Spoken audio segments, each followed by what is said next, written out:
Back when I first booted up Gran Turismo 7 and started looking through the cars that were in the game, which of course is always the thing that I do first, this was one of the cars that really made me smile because I didn't expect it to be in there. It's such a strange choice, just hidden, tucked away in the Volkswagen dealership, a Polo GTI.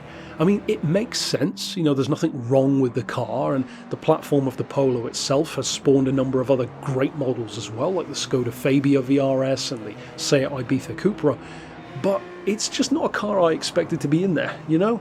You expect them to put their effort into stuff like your new Mustang GT350Rs and Camaro ZL1s, not so much Polo GTIs. It's cool to see though, and along with the returning Scirocco R, it is nice to see Volkswagen getting some more love, certainly for a Volkswagen fan such as myself. But where the Polo really comes into its own is, as you can see here. See, as you can quite easily tell, the one that I'm driving is not standard. It's wide-bodied, aftermarket rims, pretty heavily tuned, and that is where the Polo really comes alive. See, the disadvantage of something like this when you really start putting some power down is it's a front-wheel drive chassis. So of course, when you get up into Ford Focus RS kind of numbers, it's going to get a bit torque steery, it's going to get a bit leery in terms of actually getting that power down without flying straight through a corner and straight through the wall, but it's a heck of a lot of fun. It's basically like driving a little box, so it's super maneuverable, super nimble, and even if you put the wide body kit on it, it kind of has almost this GRC kind of vibe, like a rally car, a rallycross car. And the Polo has of course been used for that as well. You know, the idea of having a Polo GTI in Gran Turismo is not crazy at all.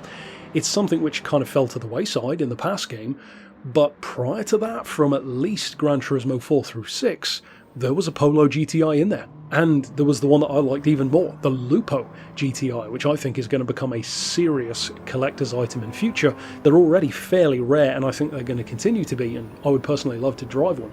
These newer Polos, well, it hasn't reached legendary status yet, but the platform does offer plenty to love, especially if you are either on a budget in the game, say you're starting out, you're earlier on, or if you just want to make a modest build that has a lot of potential. See, this car can do a lot with a little.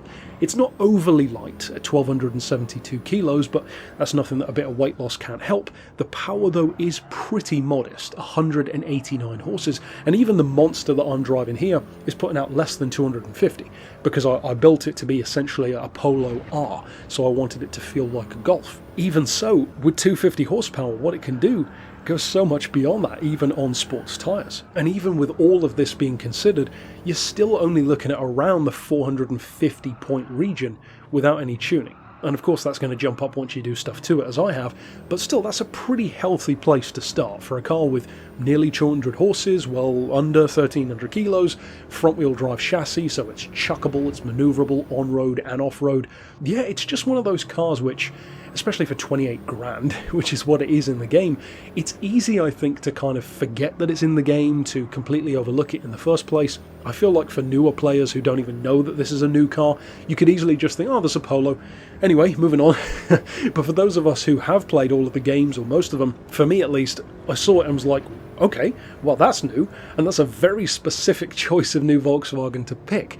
So I was really happy to see this included, and even though for me, if I were to have the chance, I would absolutely love to see this car spawn the inclusion of Skoda for the first time ever in the series. I am, for those who don't know, a huge fan of Skoda.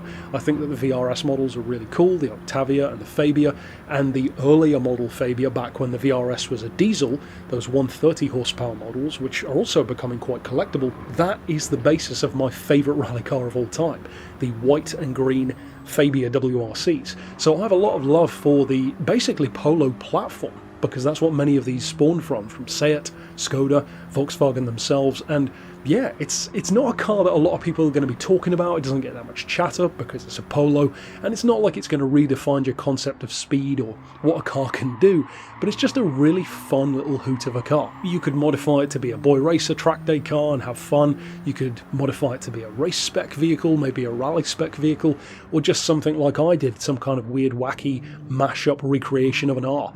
So ultimately, yeah, nothing too crazy to say about it in a review, but certainly a car that is worth looking into because it is a fresh face, if nothing else. Not only is it a fresh face though, it's a really fun one with some decent numbers, a great little tuning platform to work from, and in a game that tends to favour more so hot hatches like your Focus RSs, and even in the older games you tended to find, at least as far as my memory serves, more focus on those bigger ones like the Focus RSs, the Clio V6s, and don't get me wrong, they are all great. But it is nice to see some love for these smaller ones coming back as well. So ultimately, give me your thoughts. Do you love the Polo? Is it one of your maybe favourite cars in the game? I could see it being for some people. Certainly if you own one in real life, I'm sure you love it. And aside from that, yeah, let me know if you do or don't like it, and if you use it regularly or not. But aside from that, I'll see you next time with another review. And for now, as always, thanks for watching.